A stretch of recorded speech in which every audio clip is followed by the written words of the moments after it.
पुष्पाणि समर्पयामि रक्षान्धारयामि लक्ष्मी रमण गोविंद हरे गोविंद महाकाली पादसेन गोविंद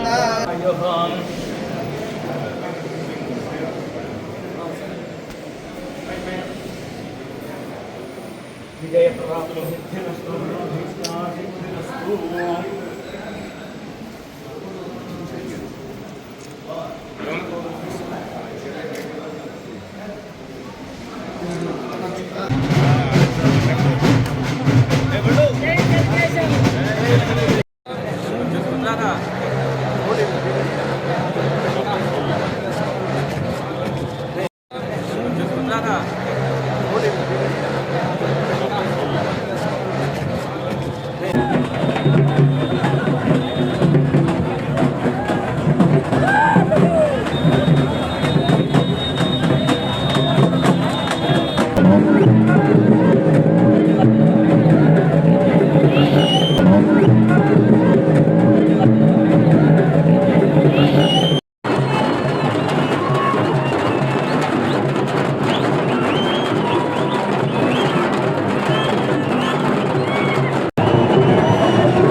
అందరికీ నమస్కారం.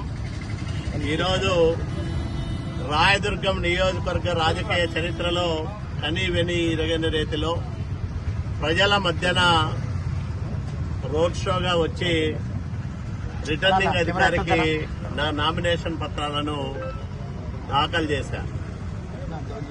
అంటే ప్రజాభిమానం ఎంత బలంగా తెలుగుదేశం పార్టీకి రాయదుర్గంలో నాకు ఉందనే దానికి ఈరోజు నామినేషన్కి వచ్చిన అశేషమైన ప్రజానీకమే ప్రత్యక్ష సాక్ష్యం.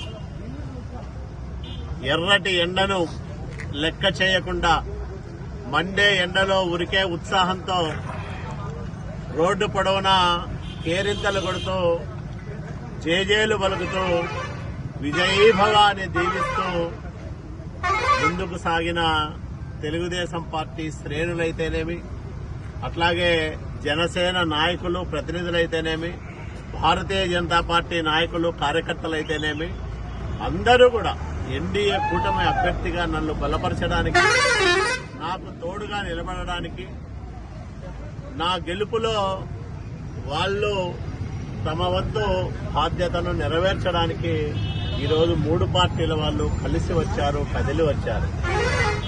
నేను నామినేషన్ దాఖలు చేసిన సందర్భంగా రాయదుర్గం ప్రజానికానికి ఒకటే మనవి చేస్తా ఉన్నా, మాట ఇస్తా ఉన్నా, రాయదుర్గం అభివృద్ధి చెందేంత వరకు అన్ని రంగాల్లోనూ అభివృద్ధి చెందిన నియోజకవర్గాలకు ఏమాత్రము తీసిపోని విధంగా ఎదిగేదాకా నేను విశ్రమించకుండా శ్రమిస్తానని నేను రాయదుర్గం ప్రజానీకానికి మాట ఇస్తా ఉన్నా. భైరవాణి తిప్ప ప్రాజెక్టు కృష్ణా జలాలతో కలకల్లాడేటట్లుగా చేస్తా. అట్లాగే ఉంతకల్లు ప్రాజెక్టు నిర్మాణ పనులను ప్రారంభం చేస్తా. పూర్తి చేస్తానని చెప్పలేను కానీ ఖచ్చితంగా పనులను ప్రారంభం చేస్తా. 10 ఏళ్లలో ఆ ప్రాజెక్టును కూడా పూర్తి చేస్తా. తుంగభద్ర ఎగువ కాలువ ఆధునీకరణ పనులను తిరిగి చేపడతాం. రాయదుర్గం నియోజకవర్గం అంటేనే ఎడారీకరణ దిశగా తన ప్రస్థానాన్ని సాగిస్తున్న ఒక అత్యంత వెనుకబడిన ప్రాంతం. ఈ ప్రాంతానికి ఎవరు వలస రారు. ఈ ప్రాంత వాసులే వేరే రాష్ట్రాలకు వలస వెళ్లే పరిస్థితి.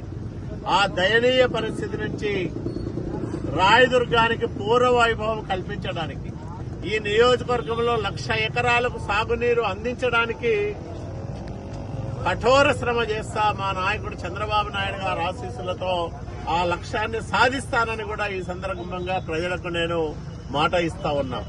ఇవే కాకుండా ఆగిపోయిన వెనుకబడిన తరగతుల బాలికల ఆశ్రమ పాఠశాల భవనాలను పూర్తి చేస్తా. బాలికల జూనియర్ కళాశాల రాయదుర్గానికి నేను తీసుకొచ్చా. మళ్ళా నేనే శాశ్వత భవనాన్ని నిర్మిస్తా. ఇవే కాకుండా ఉర్దూ బాలికల జూనియర్ కళాశాలను తీసుకొచ్చే ప్రయత్నం చేస్తా. కనేకల్లుకు డిగ్రీ కళాశాల తీసుకొస్తా. కనేకల్లు చెరువును బాగు చేస్తా. రాయదుర్గం నియోజకవర్గంలో వ్యవసాయం తర్వాత ఎక్కువ మందికి ఉపాధినిస్తున్న గార్మెంట్స్ పరిశ్రమను బతికించడానికి ఎప్పుడో 2003లో 20 సంవత్సరాల కిందటే నేను తపనబడ్డ టెక్స్టైల్ పార్క్ మంజూరు చేయించా పార్లమెంట్ సభ్యుడిగా. మళ్ళా నేను ఎమ్మెల్యేగా ఉన్నప్పుడు 6 యూనిట్లను ప్రారంభం చేశా. తిరిగి నేను రెండోసారి ఎమ్మెల్యేగా గెలవబోతా ఉన్నా. ఖచ్చితంగా టెక్స్టైల్ పార్కులో 50 యూనిట్లు ఏర్పాటయ్యేదానికి ప్రత్యేకమైన శ్రద్ధ చూపించి వేలాది మందికి ఉపాధి అవకాశాలు కల్పిస్తా. అదే కాకుండా నేమకల్లు ఇత్తేహాలు మధ్యలో ఇనుప ఖనిజం ఆధారిత స్టీల్ ప్లాంట్ల నిర్మాణానికి ఒక ప్రత్యేక సెజ్జు ఏర్పాటు చేయించి వేలాది మందికి ఉపాధి అవకాశాలు కూడా కల్పిస్తానని నేను మాట ఇస్తా ఉన్నా. ఇది చాలా ముఖ్యమైనది. ఇక్కడ గార్మెంట్స్ పరిశ్రమ బతికి స్టీల్ పరిశ్రమలకు సంబంధించిన సెజ్జు వస్తే వేల మందికి ఉపాధి అవకాశాలు వస్తాయి. చదువుకున్న వాళ్ళందరూ బెంగళూరు లేకపోతే ఇతర నగరాలకు వలసలు పోవాల్సిన అవసరమే లేదు.